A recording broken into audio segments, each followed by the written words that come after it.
बातमी येत आहे थेट महाराष्ट्रातून। महायुतीमध्ये तीन तिघाडी आणि आता झाली मोठी बिघाडी।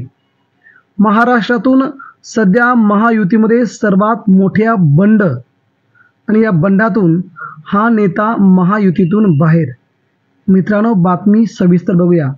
आपण जर आमच्या यूट्यूब चॅनलवरती नवीन असाल तर नक्कीच आमच्या चॅनलला सबस्क्राईब करा आणि खाली दिलेलं बेल आयकॉन बटन दाबायला विसरू नका, म्हणजे तुम्हाला राजकारणाच्या नवीन दररोज अपडेट पाहायला मिळतील।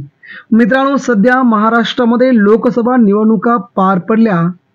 यामध्ये भाजपला सर्वात मोठा फटका बसला। महायुतीमध्ये अनेक पक्ष होते।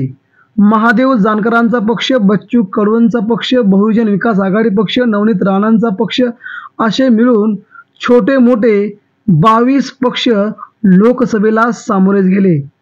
आता मात्र भाजपची मोठी पंचायत झाली आहे, कारण की अजित पवार गटातील आमदारांना आता सोबत घेऊ नका किंवा अजित पवारांना आपल्या महायुतीतून बाहेर काढा असे स्पष्ट आदेश आले आहेत।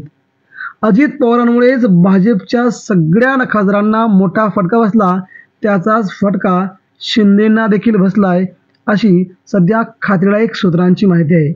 त्यामुळे अजित पवार या महायुतीतून कोणत्याही क्षणी बाहेर पडतील जेव्हा अजित पवारांचे 22 आमदार शरद पवारांच्या पक्षात प्रवेश करतील, तेव्हा राज्यात खूप मोठा भूकंप होईल।